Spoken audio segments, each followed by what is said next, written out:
بالله من شرور أنفسنا ومن سيئات أعمالنا من يهده الله فلا مضل له ومن يضلل فلا هادي له ونشهد أن لا إله إلا الله وحده لا شريك له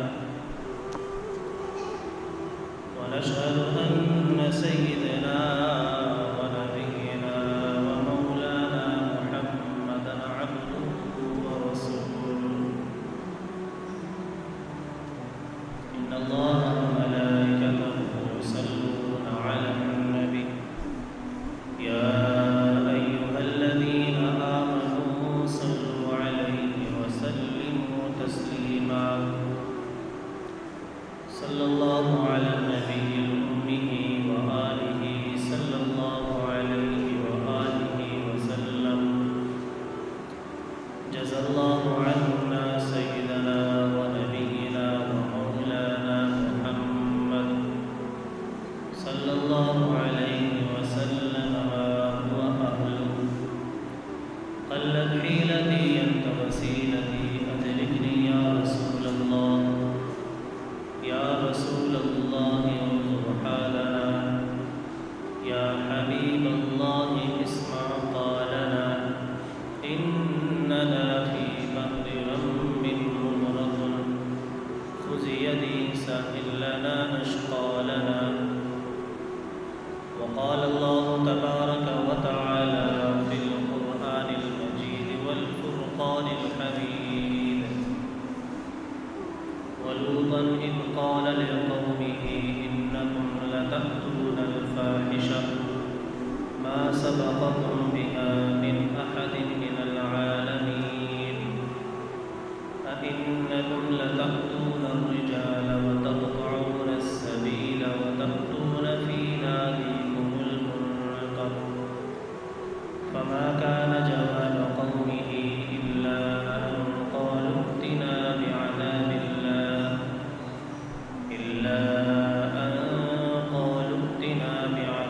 الله إن كنت من الصادقين صدق الله مولانا العظيم حمد و صلاۃ کے بعد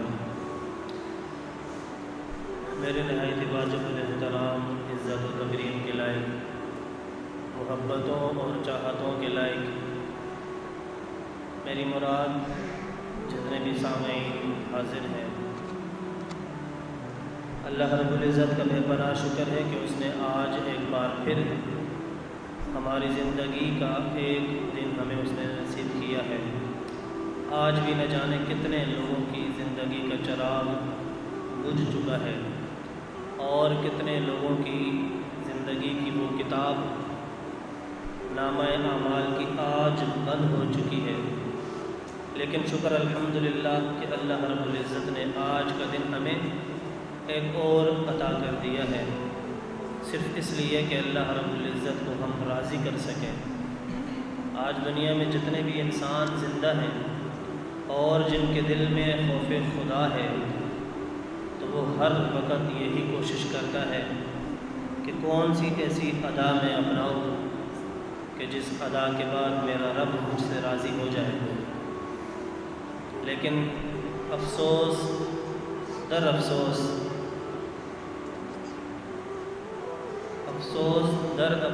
کہ ہمارا مشہور صرف اور صرف دنیا کو حاصل کرنا بن چکا ہے، لیکن جو قرآن پاک کی آیات میں نے کچھ آپ کے سامنے تلاوت کی ہیں، ان میں اللہ رب العزت پچھلی قوموں کا ذکر کر رہا ہے، اور پچھلی قوم بھی جناب لوط علیہ السلام۔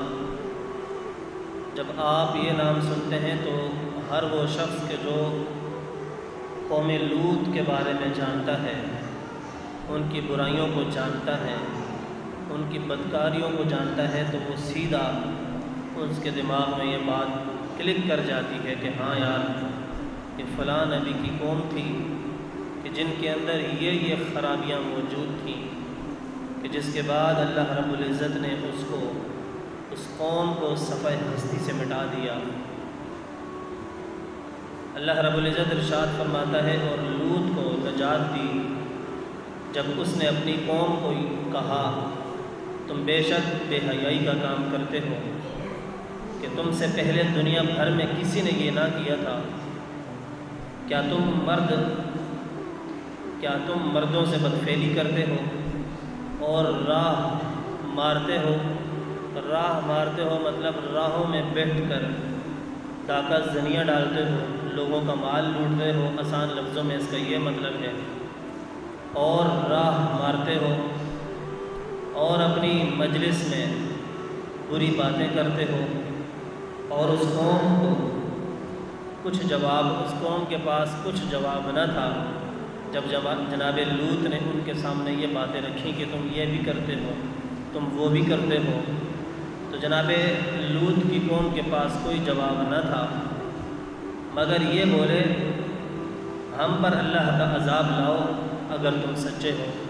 وہ قوم بجائے کچھ اور جواب دینے کے وہ جناب لوط کو یہ کہنے لگے کہ اگر تم سچے ہو تو اللہ کا عذاب لے آؤ، ہم تو جس خرابیوں میں ہیں، جن گناہوں میں ہم نے اپنے آپ کو ڈال کر رکھا ہے، ہم نے اپنے آپ کو ان گناہوں سے دور نہیں کرنا، لہٰذا اگر تم سچے ہو، آپ اپنے آپ کو کہتے ہو کہ میں اللہ کا نبی ہوں، جن خداؤں کو تم پوجتے ہو بقول آپ کے کہ یہ خدا ہمارے جھوٹے ہیں، آپ کا خدا ایک ہے، ایک رب ہے، اگر آپ سچے ہو تو لے آؤ عذاب۔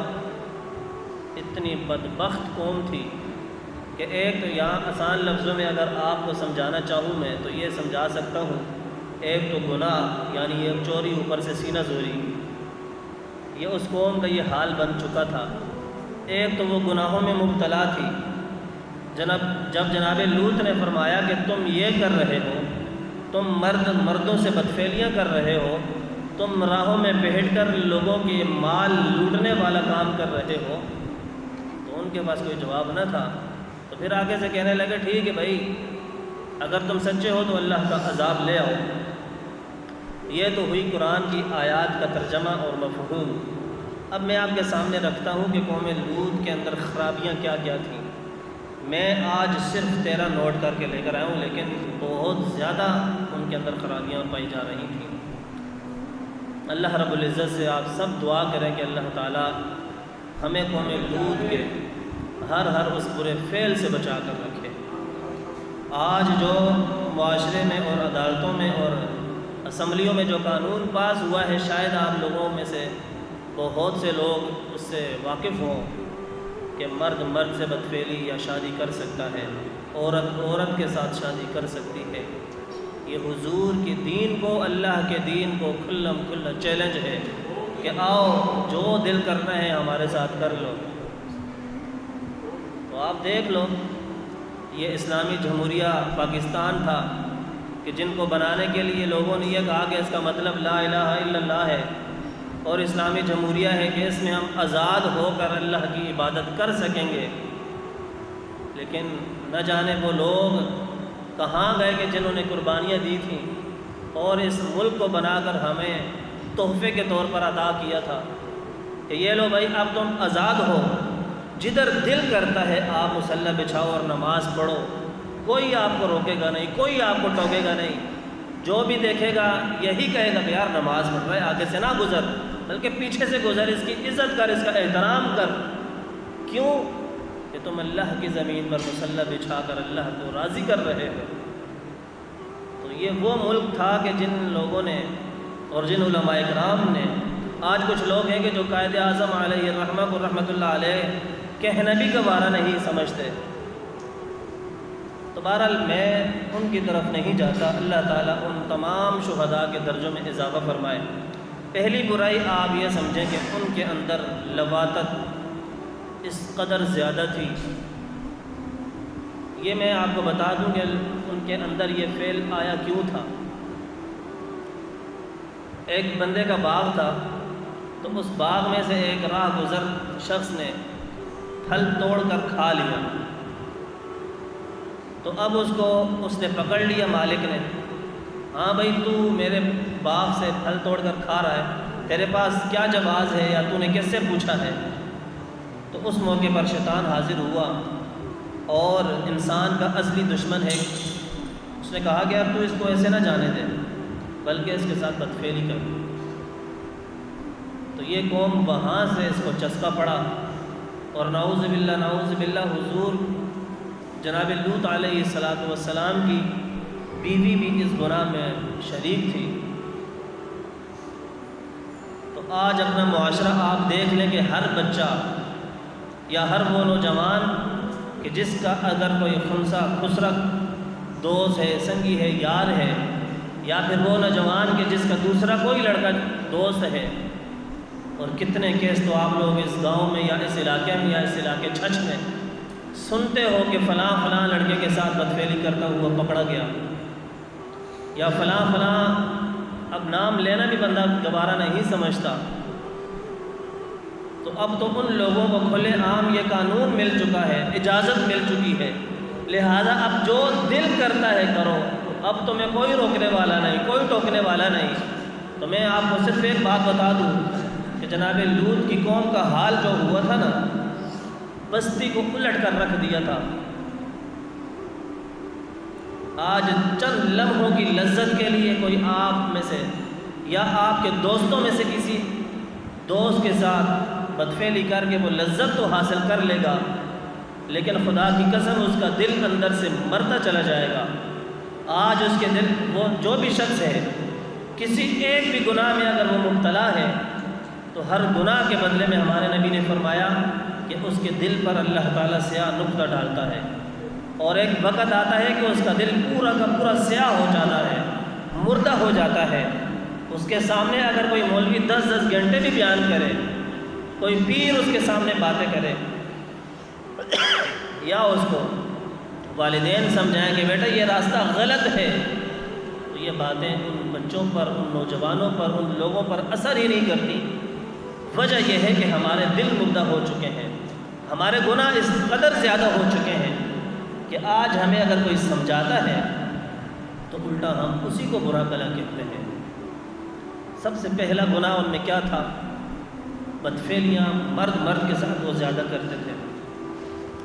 آج علاقہ چھچ پورے پاکستان میں اسی وجہ سے بدنام ہے کہ اس علاقے میں یہ گناہ زیادہ ہو رہا ہے اور کوئی پوچھنے والا نہیں، اور دوستیاں کر کے ایک دوسرے سے فخر کرتے ہیں، میرا تو فلاں لڑکا دوست ہے، میرا تو فلاں یار ہے۔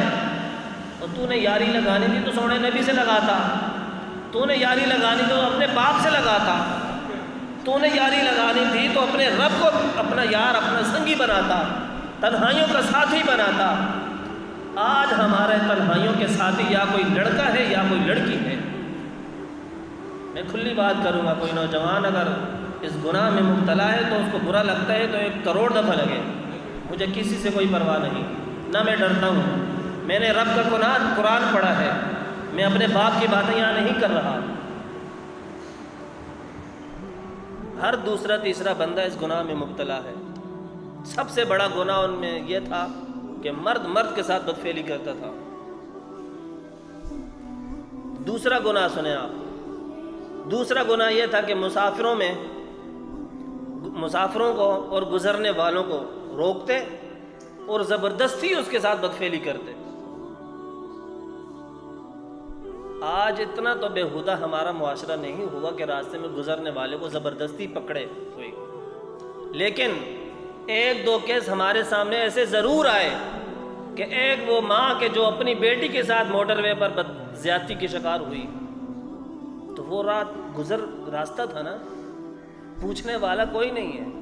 قانون ان لوگوں کے لیے نہیں بنے، قانون غریبوں کے لیے اس قدر سخت ہے کہ وہ ایک دفعہ جیل کی سلاخوں میں چلا جائے تو پھر اس کو واپس لانے کے لیے کوئی قانون نہیں۔ اور اگر کوئی پیسے والا ہو یا آپ کے گاؤں کا کوئی چپڑاسی ہو یا 2 پیسے اس کے پاس آ جائیں تو وہ بدبخت ظلم کرتا چلا جاتا ہے، سمجھتا ہے کہ مجھے اللہ کچھ نہیں کہتا، تو ایک دفعہ مر تو صحیح، لگ پتہ جائے گا تجھے۔ قبر سے آج تک واپس آیا کوئی نہیں ہے، پوچھو تو صحیح اپنے ان عزیزوں سے، دعا کرو کہ تمہیں کوئی وہ گناہگار خواب میں آئے اور اپنا قصہ آ کر بیان کرے کہ خدا کا واسطہ ہے اپنے آپ کو بچا لو، اپنے آپ کو اللہ کے راستے پر لے آؤ۔ لیکن ہم کہتے ہیں کہ ٹھیک ہے مرساں تو ویکھی ویسی۔ دوسرا گناہ کیا تھا؟ مسافروں کو اور گزرنے والوں کو روکتے، زبردستی کرتے ان کے ساتھ۔ ایک گناہ تو یہ تھا کہ اور ساتھ ساتھ میں ان کے پاس جتنا مال وغیرہ ہوتا وہ لوٹ لیتے۔ آج کراچی کا حال یا دوسرے تیسرے شہروں کا بھی یہی حال ہے۔ گھر سے کوئی نکلتا ہے، بائک کھڑی کر کے وہ اپنا دروازہ بند کرتا ہے، پیچھے سے بائک نہیں، موٹر سائیکل نہیں، لوگوں کو لوٹا جا رہا ہے، بدفعلیاں کی جا رہی ہیں۔ 50-50 روپے میں لوگ بک جاتے ہیں، اپنی عزت آبرو اتار دیتے ہیں۔ پھر ہم باتیں کرتے ہیں پتہ نہیں رب ہم سے کیوں راضی نہیں ہوتا۔ اور تم سے راضی رب کس حال میں ہو؟ تم اپنے آپ کو دیکھو تو صحیح، تم نے اللہ کو مان لیا ہے لیکن اللہ کی کتنی مانی ہے؟ سب کہتے ہیں میرا رب ایک ہے، اللہ بہت بڑا غفور الرحیم ہے، اللہ معاف کرنے والا ہے۔ آپ کو پتہ ہے قیامت کیوں آئے گی؟ اس دنیا پر اللہ کا نام لینے والا ایک بندہ بھی نہیں بچے گا۔ اللہ رب العزت اپنی قہار والی صفت ظاہر کرے گا، جباریت والی صفت ظاہر کرے گا کہ اتنے ہی بےہودہ تم ہو چکے ہو کہ میرا نام لینے والا ایک بندہ بھی نہیں بچا۔ اور یہ زمانہ اسی طرف جا رہا ہے۔ آج ایک سے بڑھ کر ایک انسان دھوکہ، جھوٹ، حسد، چغلیاں، غیبت، دل کی بیماریوں میں مبتلا ہے۔ چوتھا گناہ لوگوں کو قتل کرنا۔ دیکھ لو آپ معاشرے میں، زمین کی چھوٹی سی ٹکڑی میں کہوں گا، ٹکڑا بھی نہیں کہوں گا، کچھ لوگ تو ایسے بھی بدبخت ہیں کہ جن کو بیچاروں کو قبریں بھی نصیب نہیں ہوتی۔ حضور نے فرمایا کہ جو کسی کی زمین ضبط کرے گا، کل بروز قیامت وہ زمین اس کے کاندھوں پر رکھ دی جائے گی، اٹھا اب اس کو اٹھا سکتا ہے۔ اور آج جب ہم لوگ کسی کی زمین دبائیں نہیں تب تک ہمیں سکون ہی نہیں ملتا۔ وہ گندم کے 2 دانے ہمیں ہضم ہی نہیں ہوتے۔ اس بیچارے کو یہ معلوم نہیں کہ تو حرام کھا رہا ہے، بچوں کو مسلسل تو حرام کھلا رہا ہے۔ لوگوں کو قتل کرنا، یعنی بات چل رہی کہ زمینوں کی وجہ سے قتل، چھوٹی چھوٹی باتوں کی وجہ سے قتل۔ وہ قوم لوط یہ بھی کرتی تھی، قتل کرتی تھی بلا وجہ لوگوں کو۔ اگلا گناہ دیکھیں، مردوں کی محفل میں آنے جانے والے کے وقت لوگوں کو تاڑنا۔ فرض میں سمجھاتا ہوں آپ کو، محفل لگی ہوئی ہے، فرض کریں یہی ہماری محفل ہے، باہر سے کوئی آیا، کوئی شخص یہاں بیٹھا ہوا تو ایسے غور سے دیکھے گا، اس کو تاڑے گا، کیا کر رہا ہے، کیسا کپڑا پہنا ہے، کیسا رنگ ہے، کیسا اس نے خط بنایا، یعنی الف سے لے کر یہ تک وہ اس کو تاڑے گا۔ یہ حال آج بوڑھے ہوں، جوان ہوں، مرد ہوں، عورت ہو، سب میں پایا جا رہا ہے یہ گناہ۔ بعض اوقات کوئی غریب ہوتا ہے، کسی کے کپڑے استری نہیں ہوتے، کسی کی کنگھی نہیں کی ہوئی ہوتی، وہ آتا ہے لیکن اس کو تاڑتے ہیں۔ پھر آگے بات کی گئی کہ تاڑنے کے بعد اس کے اوپر برے جملے کستے ہیں۔ یہ آپ دیکھ لو اپنی محفلیں، 2 دوست اگر بیٹھ جائیں، تیسرا اوپر سے کوئی غریب آ جائے تو ہم اس کا وہ حشر کرتے ہیں جو کدھر بھی نہ ہو۔ آگے جائیں، جو اس وقت میں اکثر دیکھ رہا ہوں، چھوٹے بچے کے ادھر وہ بیٹھی ہوئی کبوتر، ادھر ہاتھ میں پکڑی ہوئی کبوتر، کسی نے کدھر بٹھائی ہوئی ہے، کسی نے کدھر، کبوتر بازی کرتے تھے، جوئے لگاتے تھے۔ میرے نوجوان بچوں، خدا کی قسم یہ گناہ ہے، کبوتر بازیاں کرنا گناہ ہے۔ تم آپ کو اگر جانوروں سے اتنی ہی محبت ہے، پرندوں سے اتنی ہی محبت ہے تو ان کو گھر میں پالو، یا پھر آپ گھر میں اتنا کرو کہ 10-25 روپے کی جا کر حضروں سے کوئی پلیٹ لے کر آؤ اور ساتھ میں باجرہ لے کر آؤ اور ایک کٹوری میں پانی رکھو، گھر میں کسی ایک کونے میں رکھ دو، چڑیا آ کر اگر 3-4 دانے چگ کر جتنی دور پرواز لے کر جائے گی اللہ تعالیٰ اتنا بلند آپ کا مقام کرے گا۔ ہم لوگ یہ تو کرتے نہیں، ہم الٹا ان کے بھی حصوں کا نوالا اپنے اندر ڈالتے ہیں۔ کبوتر بازیاں حرام ہیں، قوم لوط کرتی تھی۔ عورتوں کی طرح مہندی لگانا، دیکھ لو اپنے آپ کو، اپنے دوستوں کو۔ لڑکوں کو لڑکی کا لباس پہننا یا لڑکی کو لڑکے کا لباس پہننا، اس پر حضور کی حدیث سنیں، من تشبہ بقوم فہو منہم۔ حضور نے فرمایا کہ جو جس کی مشابہت کرے گا کل بروز قیامت وہ انہی میں شمار ہوگا۔ آج اچھا خاصا مرد ہے، کانوں میں بالیاں، گلے میں ہار، بازو میں چوڑیاں اور فٹ پجامے، پتہ نہیں وہ دکھانا کیا چاہتا ہے، بتانا کیا چاہتا ہے۔ مرد کی خوبصورتی داڑھی میں ہے، مرد کی خوبصورتی ٹوپی میں ہے، امامے میں ہے۔ ہر وہ نوجوان آپ کے علاقے کا جو ہاتھوں میں بیڑیاں پہن کر یا کوئی بھی پہن کر، حضور کی حدیث سنیں اس پر۔ ہمارے نبی کی بارگاہ میں ایک صحابی حاضر ہوتا ہے، ان کے ہاتھ میں سونے کی انگوٹھی تھی۔ خدا کی قسم اٹھا کر کہہ رہا ہوں، حضور نے اپنی توجہ پھیر لی اس صحابی سے۔ وہ صحابی تعجب کا شکار، یا رسول اللہ ایسا کیا گناہ ہو گیا مجھ سے کہ جو آپ نے نظریں ہی پھیر لی مجھ سے؟ آج حضور نے، اللہ نے ہم سے نظریں پھیری ہوئی ہیں۔ یا رسول اللہ کیا گناہ ہو گیا؟ پاس صحابہ موجود تھے، یار یہ جو تم نے انگوٹھی پہنی ہوئی ہے نا، یہ مرد نہیں پہنتے، یہ مردوں کو شیوا نہیں دیتی، یہ مردوں کی خوبصورتی اس میں نہیں ہے۔ اس صحابی نے اللہ کی قسم اٹھا کر کے، تو کتابوں میں لکھا ہوا ہے کہ انگوٹھی اتاری، پھینکی پرے، سونے کی انگوٹھی پرے پھینکی۔ پھر حضور نے کہا آئیے آئیے، السلام علیکم، خیریت سے آئے ہو؟ پھر حضور سے پوچھا یا رسول اللہ بتائیے کیا وجہ تھی، آپ نے توجہ میرے سے پھیر لی۔ حضور نے فرمایا تو نے جہنم کا انگارہ ہاتھ میں لیا ہوا تھا، اور میری حضور کی عزت گوارا نہیں کرتی کہ میرا صحابی ہو اور وہ جہنم کے انگارے لے کر ہاتھ میں آئے۔ آج ہر وہ نوجوان، چاہے وہ چاندی کا ہو یا پھر کسی بھی دھات کا ہو، مرد پر زیور حرام ہے۔ کوئی بھی کتاب کسی بھی فرقے والے بندے کو لے آؤ، حرام ہے مرد پر، حرام ہے مرد پر، حرام ہے مرد پر کسی بھی جہت کا زیور ہو۔ آج شوقیہ لوگ پہنتے ہیں۔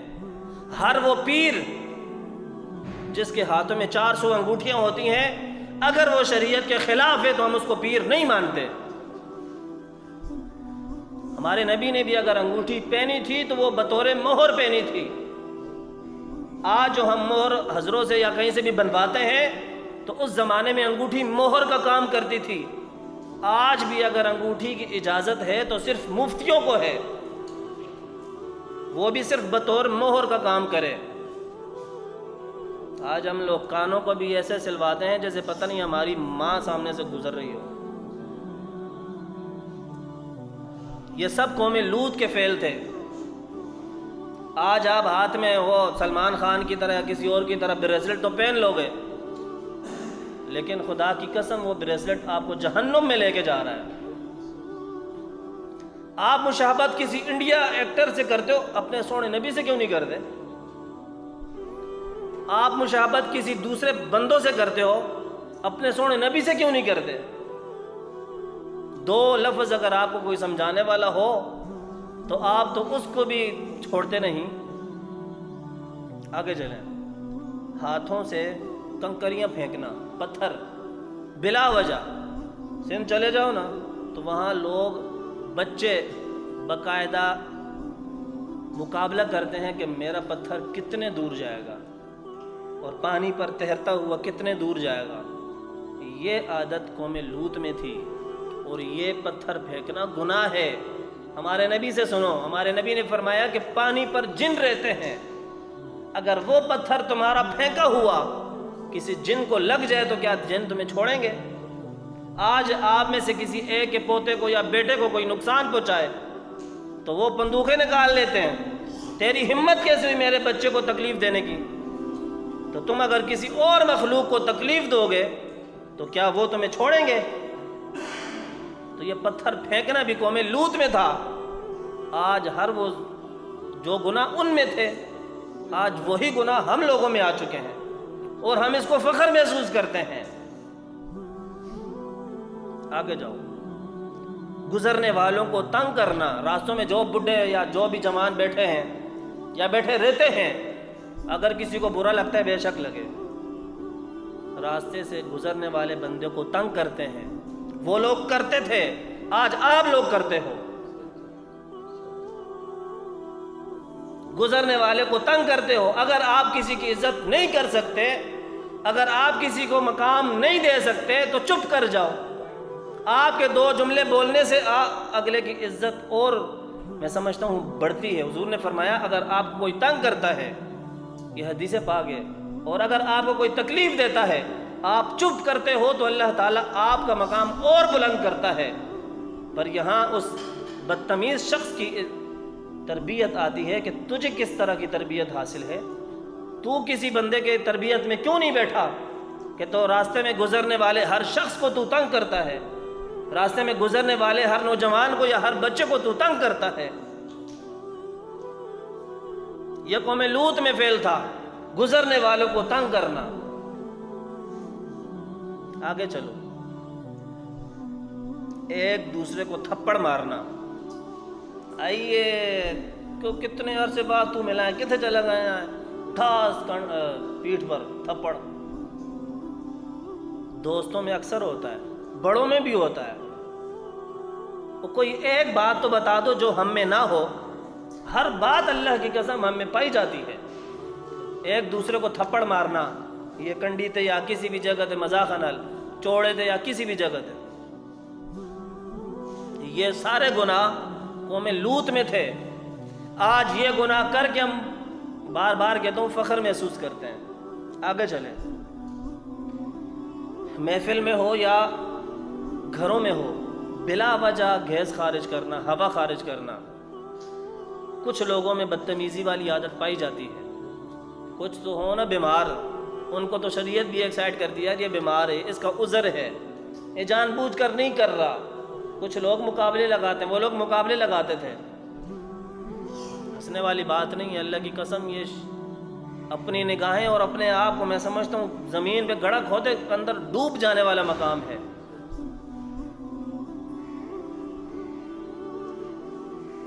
آخری جو گناہ تھا اس وقت جو میں نے لکھا ہے ان میں سے آخری، نہیں تو انشاءاللہ اگر موقع ملا بتاؤں گا۔ یہ باتیں میں نے اس لیے چھیڑی کہ جو پاکستان میں حال ہو چکا ہے نا، اس نے پوری قوم کو تباہ و برباد کر دینا ہے۔ اگر آپ کو زیادہ نہیں معلوم تو کم از کم اتنا تو معلوم ہو کہ حضور نے فرمایا تھا کہ جو کوئی بھی اپنی شناخت کو، اپنے آپ کو بدلنے کی کوشش کرتا ہے وہ ہم میں سے نہیں ہے۔ ٹھیک ٹھاک مرد ہے، اللہ تعالیٰ نے اس کو قوت عطا کی ہے، مردانگی عطا کی ہے۔ تجھے کیا پڑی ہاتھوں میں چوڑیاں پہننے کی؟ تجھے کیا پڑی بال بڑے لمبے کرنے کی؟ تجھے کیا پڑی پجامے پہننے کی؟